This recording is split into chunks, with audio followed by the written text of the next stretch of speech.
Coming up on this episode of The Prodigal Life. We've been programmed to only want instant gratification. Unfortunately, if you don't have instant gratification and you don't feel accepted, and you don't have approval, you're going to seek something that's going to give you a sensation or a feeling that looks like love, but isn't. In fact, my wife and I used to pray before sex. We had a crucifix in our bedroom and we pray. We're open to whatever you want to happen here. To be honest with you, I just want to pray quick because I just want to get, Are you away from your faith? Do you wonder why you're Catholic? Do you really want to know more? If God is so good and he made a beautiful and amazing world, then why does life feel so messy and difficult and painful sometimes? Do you feel stuck and want to take your faith to that next level? Join us on The Prodigal Life as me and Ellen and Nick have an honest and open discussion about all things important in our faith life. Welcome to The Prodigal Life. Just go to theprodigallife.com, our website. There you will find all the previous episodes to the podcast.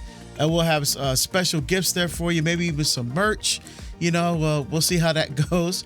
And you can also be a patron. We love the support. If you've been enjoying what you've been hearing, you've been watching, we're so grateful. We want to continue to bring you that great content. Just go to our website and go to Light Bearers. We will serve. And you can make a donation at whatever level you feel comfortable. But the higher, the better. I'm just saying. You want just to be saying. a seraphim. That's right. And about the app. So it's a wonderful app that has everything about. You're going to go to the awakenapp.io on your computer. It has the podcast, it has music, it has prayer, and it also has this really, really awesome messaging app so that when everybody else's apps don't work, theirs still works. Mm-hmm. It's also 100% Catholic, and it would be a safer way probably for your family and your friends to communicate. So that might be a really good thing to do. Also, you can download it on your Apple store or go to Google Play and just go to Awaken Catholic. And it has that beautiful sun. And download it today. Beautiful. The mic. So chastity and pornography. So, obviously it's a huge issue.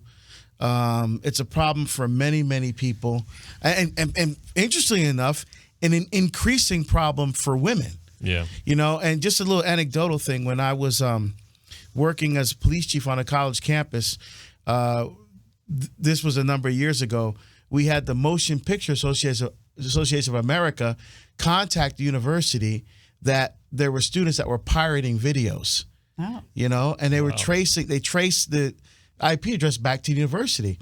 And so I worked with our technology department, and we started putting trap and traces on computers just to see where can we centralize where the problem is coming from.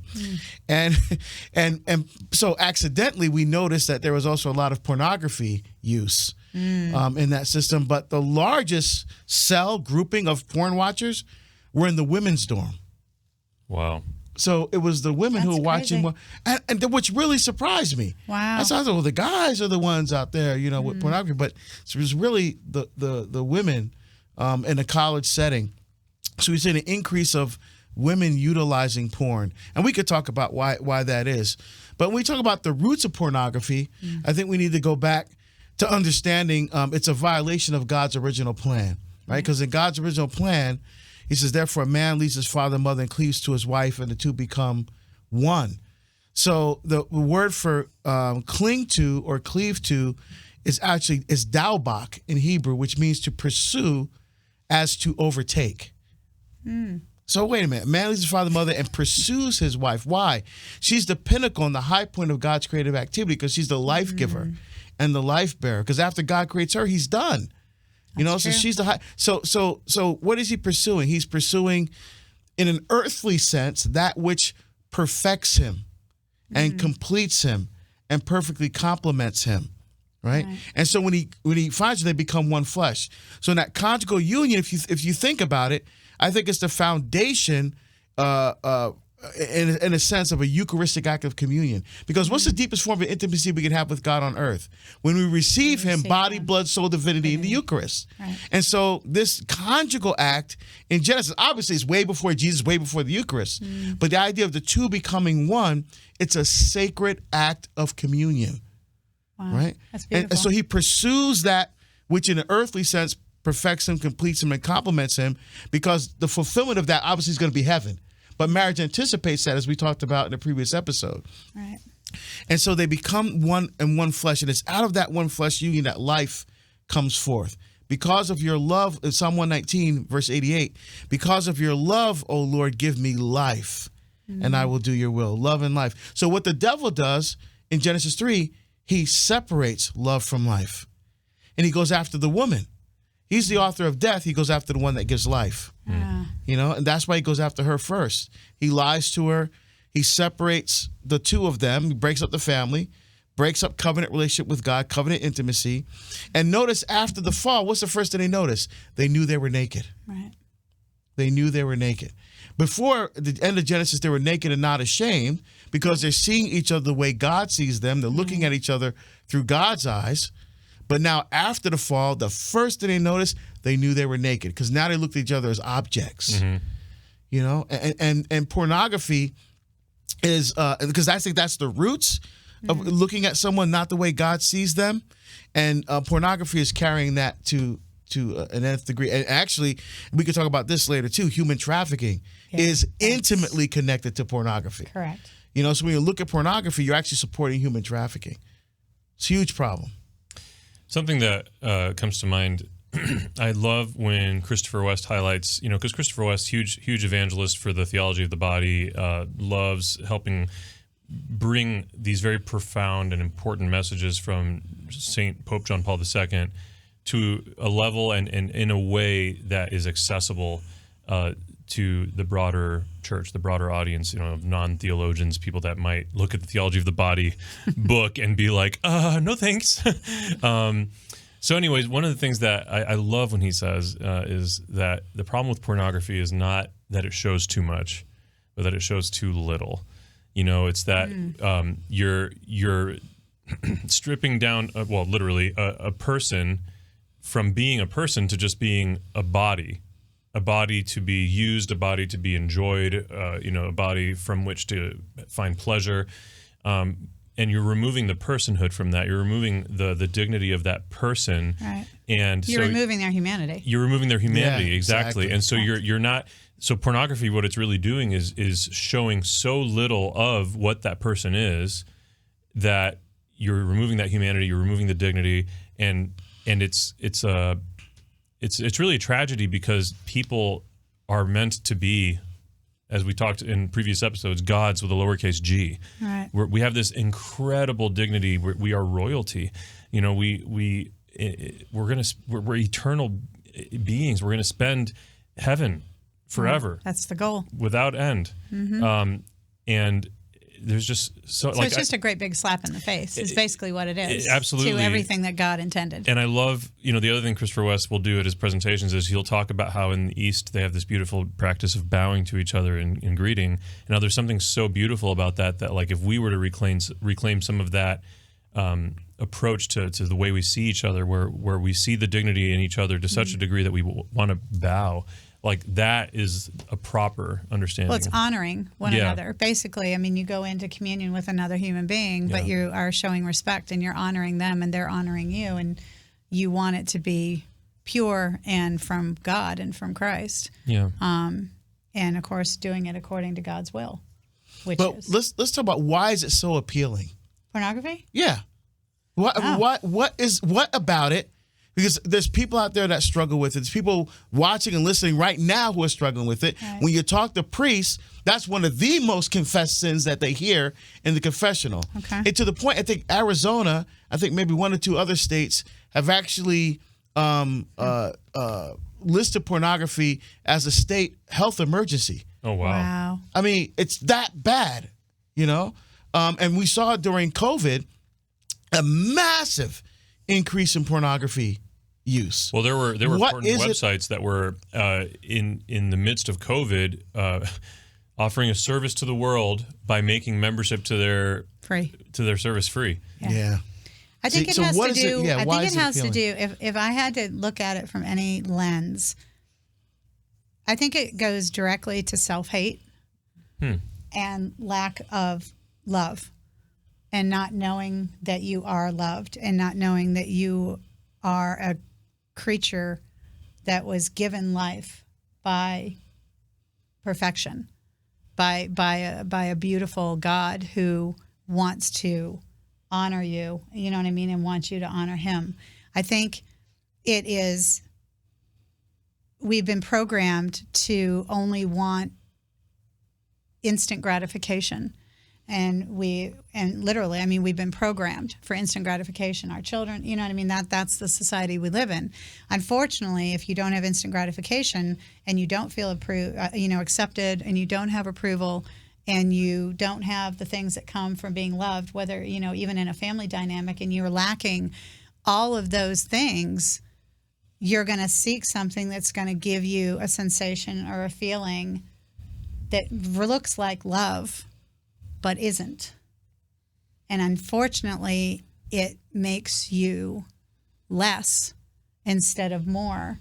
And then once you're addicted to it, and once it becomes your God,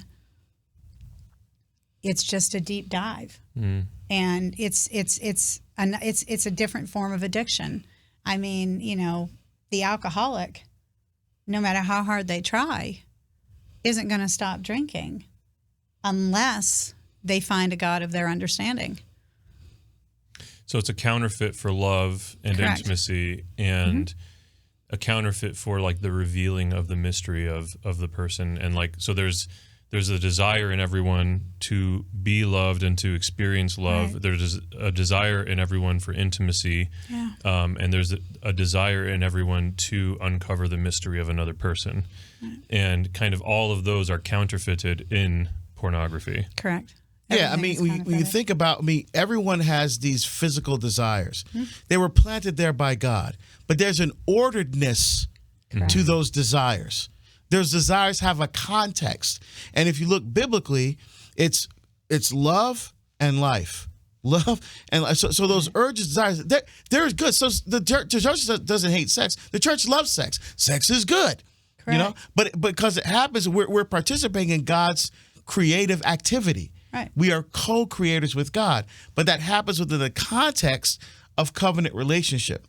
Right. If you take it out of the context of a self-giving, self-sacrificing, loving communion, it now becomes, the person is no longer a gift, the person is now an object. And all you seek is what you can get from that person. Right. You're not looking or desiring the person themselves. Right. And so with that disconnect there, and it's gotten so much worse. I mean, even from when I was young, pornography is like centerfold of Playboy magazine or something like that. But now you just got to do a few taps on your phone, and you're looking at stuff that's just insane. I mean, you talk about the addictive quality of it. I remember once I was doing marriage prep, and I was sitting with this couple, man, and as an investigator, right, an interrogator, working in law enforcement, I know when someone's lying. This guy, we got to the sex part of the marriage prep. Guy was squirming. He was moving around. The fiance didn't notice. Yeah. She gets up to go to the bathroom, and I said, "Okay, man, tell me what's going on." He said, "What do you mean?" I said, "You're sitting here squirming. You're lying. You're looking at porn." "No, I'm not. No, man. You're looking at porn. I need to know. You need to tell me right now what kind of porn you're looking at." Mm-hmm. And he was like, So he finally admitted to me that, yes, he was looking at porn, but he was looking at like what they call snuff porn. Oh, my gosh. I mean, this is just really, really sick. I mean, the thing is, he was so addicted that normal porn wasn't good enough for him. Yeah. So now he started getting to more extreme porn, and it was just. Well, that's the self-hatred, like being so deeply ingrained. That's the thing. The only way you can have more power and feel like you have control is to go deeper. Yeah, and specifically with snuff porn and stuff, like people, when they feel, when they lack confidence and they feel like they don't have control in their lives, and there is like this tendency to try to seek out that sensation of having control or whatever over another person. But the other thing is that no matter who you are, porn is like heroin. Like when you have it, it desensitizes you, and when you need more, it's like you need more of it, and it has to go deeper. It has to be harder core, and so it's like you can't just be satisfied enjoying the same, soft core porn your entire life. Not that that's okay even, but like over time, like it's got to go deeper and deeper. It has to be more and more hardcore, and that's the tract for everybody. It doesn't. It's not different for other people. It might, take longer to build up the courage to look at, different types of things or whatever. But like, it's like that. Like you will just go deeper over time. Yeah. Yeah. And I think we can talk about, we talked about why it's appealing, but why do people spend time looking at it? I think there's some triggers that are happening there. So I think you're right. I think there's a feeling of, for example, there may be someone who was rejected in the past. They may have never thought themselves as attractive. Maybe they never had a very low self-esteem and self-worth. And so now they think by watching the porn, because think about it.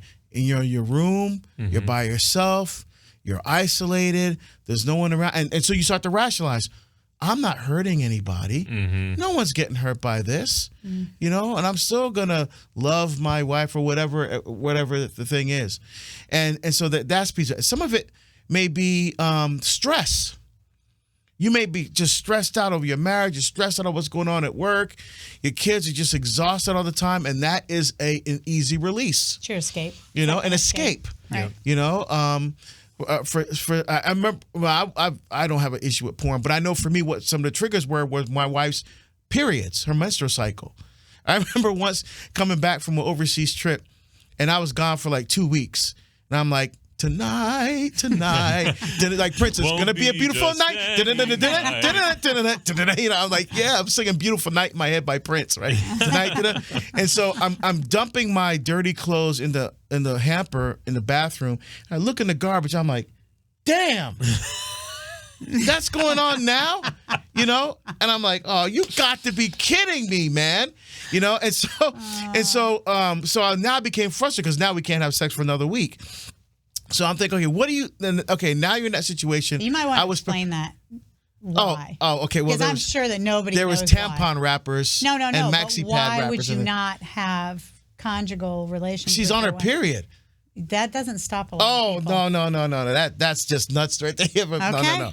There's no way. I mean, well, at least I say I would never have sex with my wife with under period. I mean, it's just right. Yeah, that's just nuts. But anyway, but so you have two things you could do at that point. Right. Because I was already kind of preparing myself for this. I was anticipating this, and now there's this kind of letdown, right? So there's two things you can do. I could have went into my room onto my computer and took care of things myself, or did what I did. If you see my library at home, I have 3,600 books in my library. On the floor, there's a box of the Summa Theologica, all the volumes, Latin and English. So I just grab one at random. I start reading St. Thomas Aquinas. Because that'll kill it. It will kill any sexual desire in your body by reading St. Thomas Aquinas, right? But see, I would rather do that than to turn my wife into an object. In fact, I could have also said, you know what, hon, we can't have sex. You could do something else for me. Yeah. Whoa, hold on now. Because just like Nick said, now she becomes an object that gives me pleasure. I no longer see the woman who's the mother of my children. I no longer see the person that anticipates lifelong union with God in heaven. I now see someone that's going to give me pleasure. Right? Because that's what Satan does. He takes pleasure's not a bad thing. But what Satan does, he takes pleasure out of its proper context of being a means to our ultimate end. Yes, a very base, a very ephemeral level. Correct. But he takes it out of its proper context of being a means to our ultimate end, and he holds it up. Now pleasure becomes an end in itself. Pleasure is now your God. Right. See? Whether it's food, because alcohol, drugs, the devil sex. wants you to serve him. Because if you serve him, then he beats God. It isn't because he's trying to beat God. He's trying to get your soul. He's trying to separate you from covenant relationship with God. Yeah. And again, pleasure's not a bad thing. It's not bad. In fact, in the acting person, St. John Paul II talks about orgasms and stuff in there, and how that's a good thing. It's like so. There's nothing wrong with that. In Love and Responsibility, when he was just Karol Wojtyła, he talked about how one of the greatest gifts a man can give a woman is, this is paraphrasing because I haven't read it in a while, but one of the greatest gifts a man can give a woman or husband can give a wife is for the orgasm to happen in unison, simultaneously between the two of them, or at least for hers to come first. Which, to have a Catholic bishop speaking like that, and that's reason enough to be Catholic. That's reason enough to be Catholic. But look at the context that it happens in, within the context of matrimony, of a act where Christ is the center of that whole marriage union. In fact, my wife and I used to pray before sex, which is unbelievably beautiful. Yeah. We had a crucifix in our bedroom and we pray, because we're open to whatever you want to happen here. Yeah. I to be honest with you, I just want to pray quick because I just want to get, I'm just, but you were grateful. Yeah, but no, I mean, that was something that we were very mindful of, and so, there's a lot of reasons why people look at porn and why it's an issue. I mean, have you experienced with anybody, friends or people that struggle? Because I get emails from guys all the time about this. I was one. So I say I don't know, in Alcoholics Anonymous, like if you struggled with alcohol addiction, do I remember correctly, it's a thing that you still refer to yourself as an addict even if you're conquering it? Or I've been sober for 13 years. Sober? But I'm in active recovery. It's called active recovery. Okay. Well, that's me then for porn. So my entire life is going all the way back to, I want to say it's like 6th grade or so. So here in Bowling Green, where our studio is located, this is where I grew up. And in 6th grade, my entire class and I discovered that the Time Warner Cable, which was it was the monopoly in cable TV here in town, they were broadcasting a pornography channel from HBO called HBO Hot Zone or something like that, to every single home, channel 69. It was a little fuzzy, but it was there in every home. Wow. And so when we discovered that, nothing else mattered anymore. We were like, video games, sports, all that was our life. It got flipped upside down, and all of that kind of was there to serve our new God, which was every possible opportunity for us to flip it to channel 69. And then if we heard a parent walking down the hall, quickly flip it back to the Zelda, the Ocarina of Time, on the Nintendo 64. So so from a very early age, and a lot of people kind of get into porn in a magazine or by from photos or whatever, and I just I know that can be a struggle too, but I have so little sympathy for that because videos are so much more engaging and get their hooks in you in a way that photos never could. Yep. And so I think it's kind of funny to, even with someone like Matt Fradd, who's ministry for so long has centered around porn addiction and stuff and helping people with that. When he gives his testimonial, it goes back to magazines and stuff, and I'm just like, oh man, you have no. I mean, I'm sure he has an idea, but from such an early age, not stumble on your uncle's magazine, but to stumble on graphic video pornography, it will grab you and imprison you, and you're just done. And that's what happened to me and so many of my classmates, and lost the capacity to interact with women, seeing them as people, every girl in our class became an object for use. And it just totally screwed with the wiring in our brains, And so every relationship that I would start to cultivate with girls from there through high school, it was just that's what it was about, really. And I hurt a lot of people because of that, and I was hurting because of that. My entire existence became about that. And so soon after that, even though it was dial-up internet, we had internet in the house. I don't know what the crap my parents were thinking, putting a computer in my room. But I had one. And so I would set a video to download, which over dial-up took hours. Now it would happen in like 2 seconds. Which is terrifying. Right. So I would set a video or several to download throughout the school day, looking forward to coming home from Catholic school and enjoying that and making that my evening or whatever. And yeah, so it was like, that was my existence. It was. How'd you break free of it? Well, so, and this is like, because, and I shared this in prior episodes, that I, found myself as eventually becoming agnostic atheist, anytime that the devil tries to get a foothold in my intellect about that and make me question anything, he ends up failing, because what I'm about to share just is what I fall back on anytime I'm struggling with faith. That is that early in my process of discovering, like, I need saving, like, I'm depressed several times that I considered taking my life, like, my life sucks and I'm not worth anything, whatever, I just hurt people, lonely. After I discovered I needed saving and I got exposed to theology of the body and I started like going on retreats and stuff, I went on a Steubenville conference in St. Louis, and I went to confession. And in this sacrament of confession, in this instance, it was really my first time ever truly repenting in the sacrament. And I just put it all out there, all of the years of pain and really just grossness and stupid crap I did that were so self-centered and so self-seeking and, serving the God of pleasure. I put it all out there.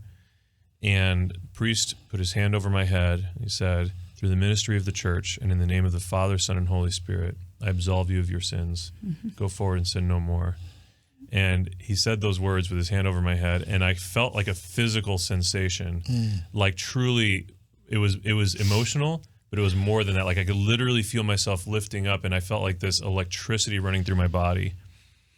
And from that night on, I've never once downloaded, consumed pornography in any way, shape, or form. Wow.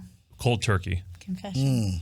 Oh, because beautiful. of the beauty of, for the gift of Christ. It's not to say I'm perfect, but it is to say that I have, like, God, through grace and my cooperation with that, like I've had to put in the work. I've had to, say my St. Michael's and my Hail Marys here and there and stuff, like especially when I'm struggling. But like, it's been years. It's been for sure over a decade. I don't know. I've lost track of the exact amount, but like, and to just go cold turkey like that overnight with any kind of addiction is not science.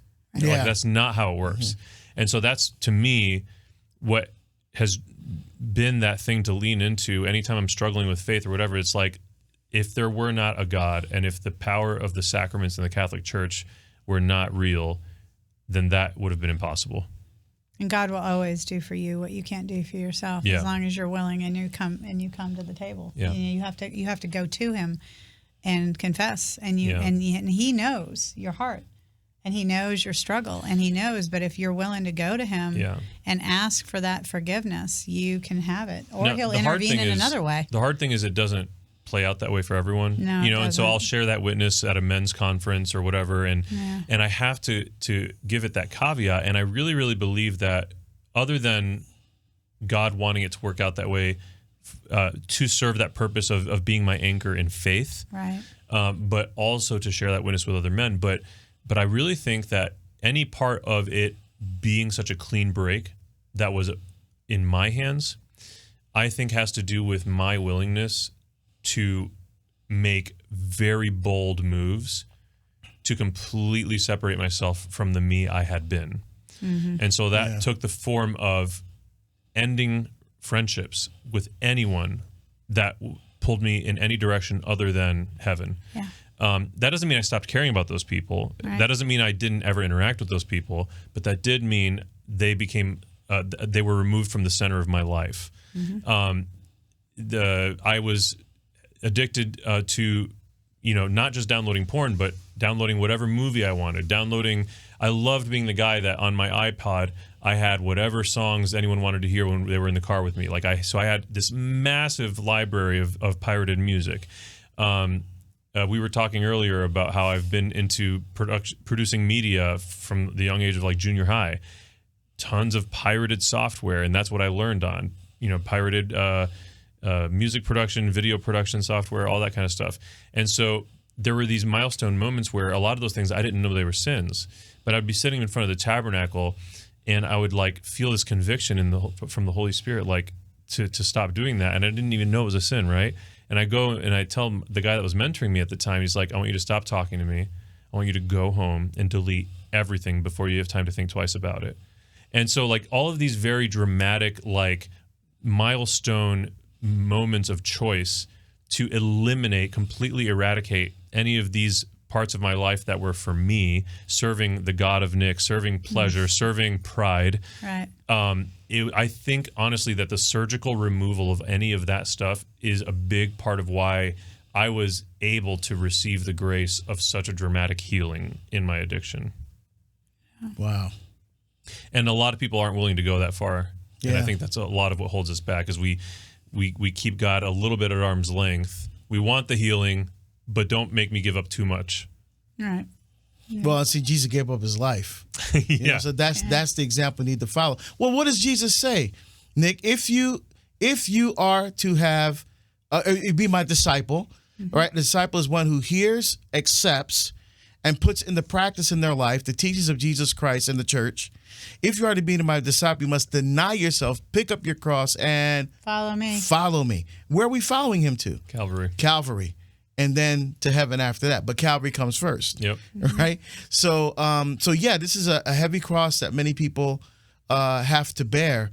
But you're not alone. Like we talked about with David. David understood that God fights with and for him. Mm-hmm. And so once we get that understanding, and as you beautifully said, cooperate with the grace of the sacraments. That's where the power of the sacraments lie. Mm-hmm. Right. When we open ourselves and say yes to what God wants to do in our life, then the sacraments have power. Right? Now you say, God, I give this to you. Now God can say, okay, now stand back and watch. Yeah. Hold my beer. Yeah.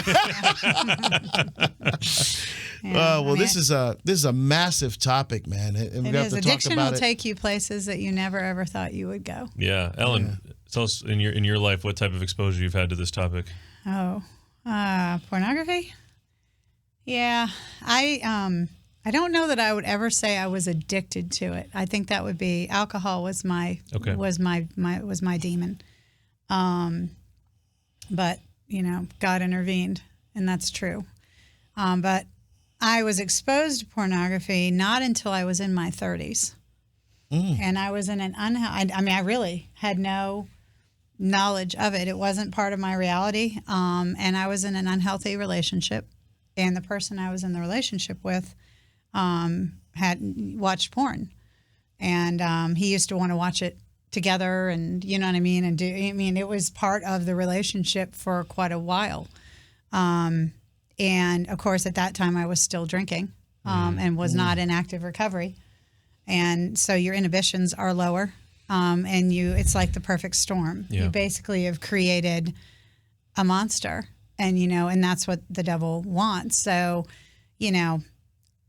it's hard. And I always felt kind of weird about it, but I actually even had an account that, that we had signed up for. I can't remember the name of I really can't. It's been years. This is a long time ago because, I'm older now. But I can remember I had an account. And I can remember even sometimes on my own, I would go and watch certain things. And I never felt good about it. And, and it was that dichotomy of, my kids were in Catholic school. You know what I mean? And I'm taking them to church and making sure whatever. And then on the backside of it, I knew what I was doing was wrong. I wasn't in a God, certain relationship. It was a very, very unhealthy relationship. Did you feel that you had to look at porn in order to make your husband happy or the person you're in a relationship with happy? Was that part of it? I think for me, that's where that came from. I think that's actually a very accurate statement because on my own, I never would have sought it. Yeah.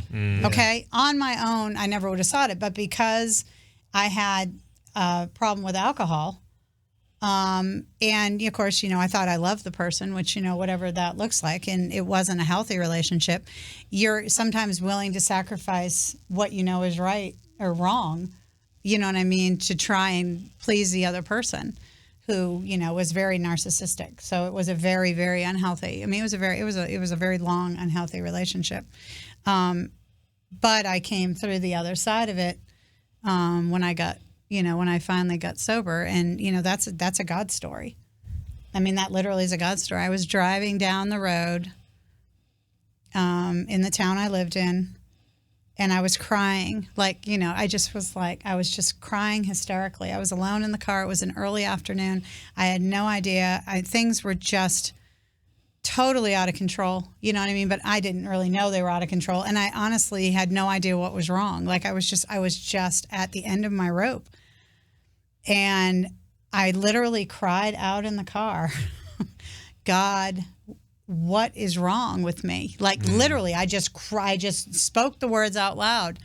And I audibly, in my car, heard a voice that said, you're an alcoholic, go get help. Wow. And I was like, what? Because see, what you have to understand is there were no alcoholics in my family. And so the beast had been born. And I'm not, you know, and as an alcoholic in recovery, actively for over 13 years, but I only have today. I mean, and I know that. But from that moment on, I never, ever had a craving for alcohol again. Like, literally, wow. God sat in the car. I went to my first AA meeting the following day. I went and had a Sapporo. My last drink was a Sapporo beer, and I only drank half of it, which for an alcoholic is not happen. But I did, and I couldn't finish it. And I went and I called the one person I'd ever heard, because I didn't know what alcoholism was. Like, it wasn't discussed in my family. There was no reason. You know, I didn't know anybody that had been an alcoholic. So I was like, what is this? And so I was headed to my doctor's office to find out what was wrong, because I was like, what is this disease? I mean, obviously I knew it had to do with alcohol, but I didn't know what it was. And I called the one person I could remember that had once talked about recovery or something. And sure enough, she had been sober like 18 years. Wow. And she said, where are you? Like any good recovering alcoholic. And I was like, oh, this is where I am. And she said, wait there, I'll be right there. And she drove over and met me in my doctor's office, and she told me, and she gave me some information. And I was like, okay, here's the journey. And so I went to my first meeting. It was so hard, and I was so sick. I was so sick. I felt like death. You feel, but I knew I had to go because that voice was just so powerful. Like, it was like the whole car just filled. It was like a cacophony. And I was like, okay. And from that day forward, I've never had another drink. I mean, never at all, other than the half a beer that I had right after I heard it, and I couldn't finish it, which I thought was interesting because I could consume some alcohol. That's fantastic. So, you know, by the grace of God, there go I. You know what I mean? But before that, I mean, like I said, addiction, whether it's pornography or sex or gambling or shopping or whatever, it consumes you, it destroys you, because you're trying to seek either life or death in something that has nothing to do with God. Wow, that's powerful. And that is your goal. That is all you want. You want to either die or you want to live a way that you don't have any responsibility for your actions. And you don't have to, because you don't care. I mean, it's brutal. It's a